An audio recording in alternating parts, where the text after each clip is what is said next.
that better than Hunter and Lori Noack.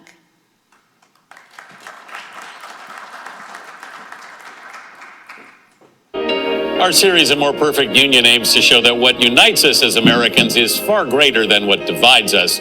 While many concert halls remain closed because of the pandemic, one pianist is bringing music into the world. Hunter Noack is transforming the classical concert experience, starting with the perfect backdrop. Since we first told you about the Oregon native, his concerts have expanded across the Northwest and even to New York. Jan Crawford shows us how music in the great outdoors is even more timely in the era of COVID.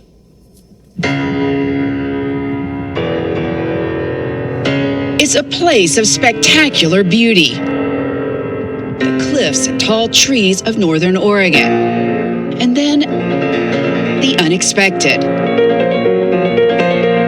Floating through the air, the elegant melody of classical music. My mom and I were just saying, wouldn't it be cool if you could just have a piano and go anywhere?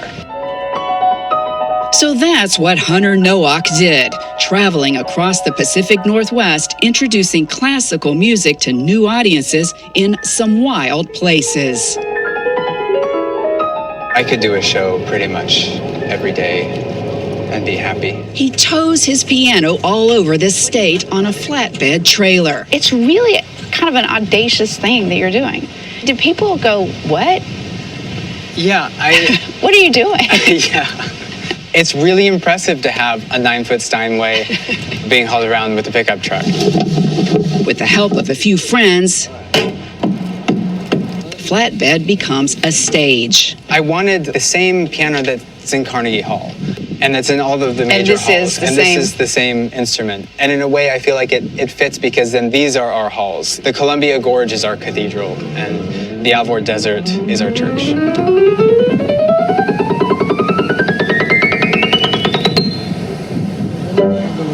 On this night, it's on a cliff jutting into the Columbia River. Does it seem different playing here? It does. I mean, there are more distractions, but... Wind, of course. But, you know, I love to just be able to close my eyes or between pieces, take a breath in, fresh air. I think it affects how I play. Noack performs in the landscape, spaces with astounding natural beauty and rich history. You're taking this like beautiful music to places where people would not have access to it. Yeah. You know, we have the people that come from Portland and Eugene that are classical music lovers that get to explore these parts of the state that they otherwise might not. And then we have people that are coming to these places that are familiar to them. Places they go fishing, places they go camping. It gives people sort of a different lens through which to see this land that they know and love. He makes the surroundings part of the performance. This land is owned by the Native American Warm Springs tribe. And joining Noack here is James Edmund Greeley. In this reimagined concert hall, Noack hopes to remove the normal barriers to classical music.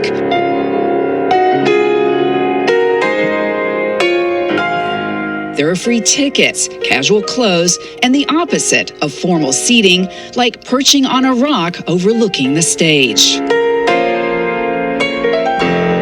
A third of his audience has never attended a classical music concert. But even those who have likely haven't done it like this, wearing wireless headphones to encourage wandering. With the music in your headphones, the music becomes a soundtrack to your experience in the landscape. Noack is winning over the classical skeptics. I said to my friend if she had invited me to a classical music concert, I would have said, nah. But this was tremendous. And the outdoor averse. Well, she was a little bit hesitant at first, but she likes classical music, so... I am speechless, very speechless. There was nothing artificial here. It was all natural. Natural surroundings. Yes, indeed. It's a new community Noack hopes to create each night. Out on the edge of nowhere. What do you hope they get out of it? I hope that they find little moments of magic It's those little moments that draw out people's emotions, that like give them space to feel something and to notice the beauty around us. And even for an hour, wander wherever they want is something totally worth doing. And they're finding that magical moment with people that they may think they have nothing in common with. Absolutely.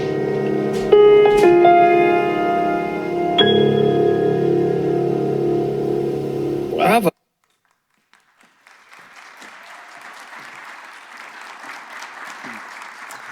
Thank you. Thank you so much for having us here. We're really honored to be here. So I wanted to just, we're going to speak for about a few minutes and just tell you a little bit more kind of about the program. I moved back to Oregon after graduating in graduate school in London, and as you might imagine, there weren't a lot of career opportunities for me as a classical pianist. The sort of normal paths are accompanying, teaching, or maybe doing international competitions. And none of those paths really were kind of exciting to me. So when I was first back in Portland, I was put in applications to be a bag boy at the airport, an Uber driver, and I had actually signed up to join the Army, and I was just waiting for my final papers to sign before the first round of In a Landscape had finished. And in that first period of time, I had wrote a grant to our Regional Arts and Culture Council, RAC, to try this experiment of bringing a piano outdoors, really to try and combine the two things that I actually love the most, performing classical music and spending time outside. I love backpacking, grew up hunting and fishing. And with that program, that first initial grant proposal, I was also really inspired by the WPA, the Works Progress Administration, which during the Great Depression of the 1930s through, it was a government stimulus plan, but there was also a huge arts component to that through the Federal Music and Federal Writers Project, which presented thousands of free concerts and plays, many of them in public lands. And the two things that I like about the WPA was that with a government stimulus plan, the arts were a part of it and seemed to be as important to the overall health of our society, as important as things like roads and post offices. And the other thing was it brought the fine arts out of the spaces that can sometimes feel exclusive, like our concert halls, and into what I believe to be our most democratic spaces, which are our public lands and our parks. Thank you. And so after the first year, it went really well. And in 2017, together with Lori, who's also, she's had a lifetime of working as a professional in the kind of nonprofit arts sector. And so we together decided to form In a Landscape as a nonprofit organization in 2017. Before we tell you just a little bit more about the program itself, I just want to share some stats. What we're trying to do in about 5 or 7 minutes is just tell you a little bit about how this worked for us. How did we do it? And that first grant that launched our program was, as Hunter said, the Regional Arts and Culture Council. That was a $6,000 grant, and that's what we had that first year. We all put in a little bit of our own money to help make it happen. But we got through our first 9 concerts in the Portland area. The next year, we wanted to take the program on the road, take a piano, get a trailer. We had no idea how it would work, but take it out. So through the Oregon Community Foundation, they have an amazing grant program called the Creative Heights Program, and Hunter was fortunate to win that grant. It was an $85,000 grant. It was huge, and it really funded our second year that allowed us to move ahead, get that trailer, take it across the entire state. We now have a budget of over $1 million, of which over $600,000 comes from ticket sales. The remainder comes from grant writing and fundraising. Just in this last year, in 2023, well, I guess altogether in the years, we've done 249 concerts featuring Hunter on the piano, but also we've incorporated 88 guest artists into the program. And in those first 3 years, we all worked as volunteers. Nobody was paid, but we now employ 7 people year-round, and we'll be hiring 2 additional employees in the coming year. That second year, when we brought it across the state of Oregon, we were in, I think, 15 locations across Oregon. We're now in across the West in Wyoming, Montana, Idaho, Utah, California, and Washington. So how did we grow the organization from this first 2-week experiment to a 5-month concert series? We're basically on the road from late April or May through September, sometimes into October. Somebody, I think it was Rose, was stressing in the last session about developing relationships. That has been the core of our program, is developing relationships with our hosts, our sponsors, and community members in each concert location. To illustrate, I'll just tell you a little bit more about this last season. In 2023, we produced 43 concerts for over 17,000 people, about a third of whom, by the way, were hearing classical music for the first time. Our touring season also, I just want to point out through the Dean Runyon, there's a whole system of how you measure your economic impact. And through that, we had a $3.1 million economic impact. And at the same time, we have a program called our Good Neighbor Program. And through that, we give free tickets. When we're in a rural location, the concerts are free. And if you come from Portland, let's say, out to the Alvord Desert, you pay $40. But if you live in Harney County, you pay nothing. You just come to the concert. It's free. And so last year alone, we gave away over $100,000 in free tickets.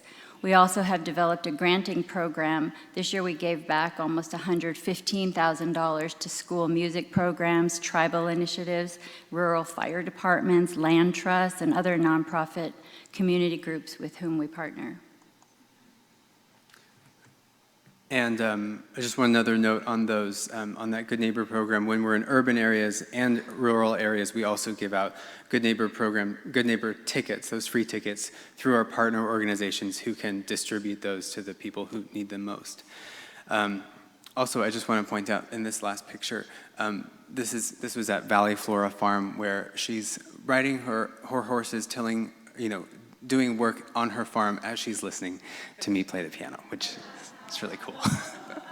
There's been a lot of talk about venues, and so I wanted to kind of show you a few of the places that we've been and talk about those partnerships to illustrate just kind of the diversity of the kinds of people and organizations that we work with. This is a picture of us at Shore Acres State Park, which is an Oregon state park on the southern coast, and we work with Oregon state parks every year, but in 2022 we collaborated as official partners to celebrate Oregon State Park's centennial. We've been to Crater Lake National Park, which is have any of you been to Crater Lake? Yeah, it sort of speaks for itself. It's amazing. We performed in the valley of Yosemite National Park, where you can see them wandering on the bridge and along the river, kind of engaging with the park in a different way. At Joshua Tree National Park, the superintendent, David Smith, he was really instrumental. With the national parks, it seems to be kind of dependent on the leadership and in what their priorities are in helping kind of facilitate maybe non-traditional experiences in the park. And because of our concerts there, David Smith implemented a new system or a new kind of arts programming that's bringing four arts-related programs into the park every year. We've gone to some kind of more extreme locations, like here we are near the top of Mount Bachelor, which is a sort of sketchy thing, getting the piano up there. We've also done concerts in -2 degrees in Big Sky, Montana, where people cross-country skied and snowshoed during the concert. But some of the most we get a lot of feedback, and some of the most meaningful feedback that we've gotten is not from these kind of more famous locations like the national parks, but they're from the places that where it's really more of a kind of a community focus, where it's places that people have a really strong relationship with the place. Places like here is the Alvord Desert, where we've become just amazing friends with the Davis family, who now host us on their property and have actually carved a new road on their property for us to host concerts there. In Starbuck, Washington, which is a small town in eastern Washington, we had some locals get up and tell some cowboy jokes. In eastern Idaho, our friendship with the conservationist Nancy Huntsman, she brought us there into the Teton Valley to celebrate her family's work restoring 3 miles of Fox Creek, which has been like an over 10-year project with the local land trust there. We also kind of add on other things which are really fun. One of my favorites is in the small gold mining town of Sumter, Oregon, up in the Elkhorn Mountains. We actually rent the steam engine train that brings the audience to and from the concert. And as important as sort of the conversations around conservation and public land, I also think it's really important that we talk about how our natural resources are managed and work with businesses that work in that industry. So we've done concerts like this one, 7 miles up a logging road. We've also, that's maybe me playing there. You can go to the next, oh wait, that's me. I have control. There's also, here we are with, that's Andrew Miller, the CEO of Stimson Lumber, who hosted us in the actual log yard at their mill in Forest Grove. So people are like, get a tour of the mill. They get to actually see kind of how this facility works and then wander around listening to Chopin. For some people, a golf course or a resort is as wild as they want to get, so we do concerts there. Black Butte Ranch, a really beautiful place in Central Oregon. As part of our partnership with schools, which is also a priority, we developed a curriculum for use for the teachers to use with students in the weeks leading up to the concert so that the kids get a little bit more out of the landscape experience by interacting with the music before Hunter plays it. We've also just started bringing the landscape experience to homeless shelters. Like this is a picture from Bybee Lake's Hope Center last year at the Jordan Schnitzer campus in Portland. It's one of Oregon's largest, it is Oregon's largest homeless shelter, I think. People use our concerts as a way to travel. With an average of 50% of our audiences are traveling 50 plus miles away. This helps us to bring in tourism dollars. It's a really big boon to be able to track statistics, to survey your audiences, to find out are people traveling to come to your concerts, because there's tourism money to be found for that. This is a picture from an Alvord Desert concert, which are always the most colorful. The other 50% of the people are generally locals who are from the area.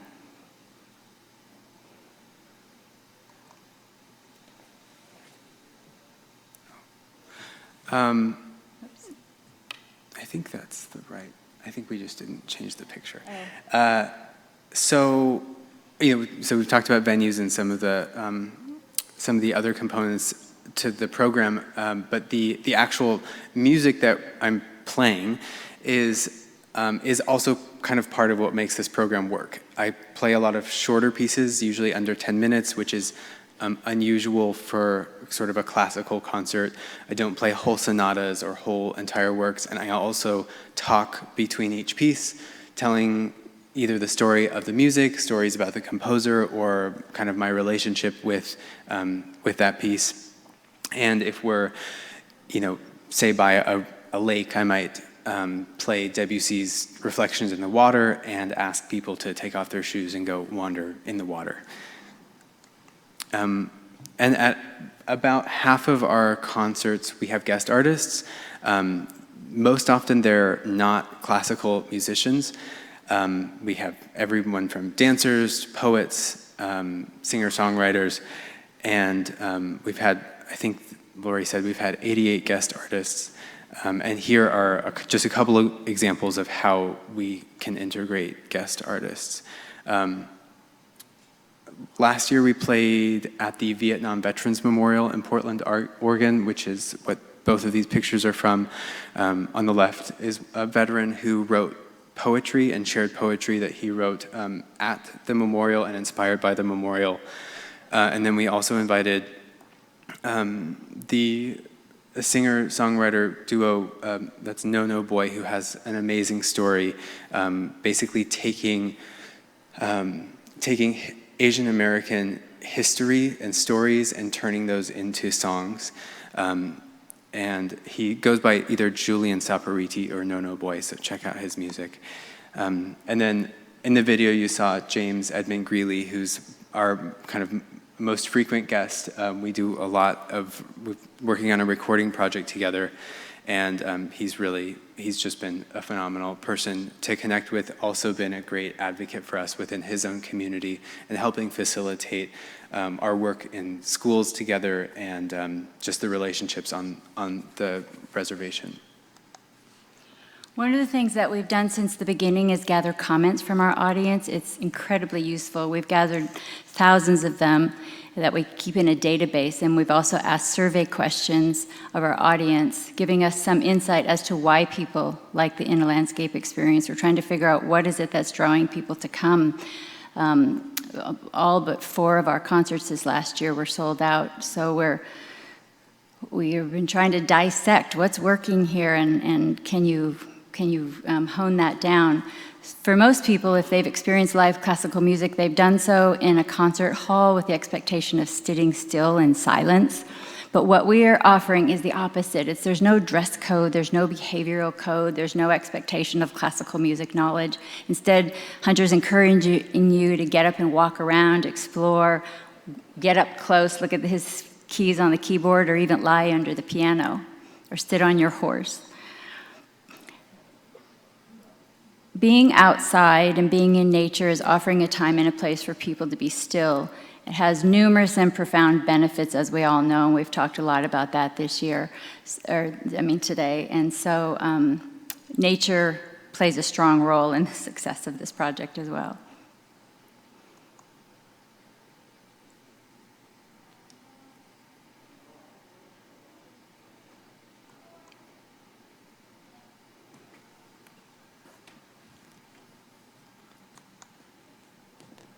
These are just a couple of quotes and pictures from various places this year.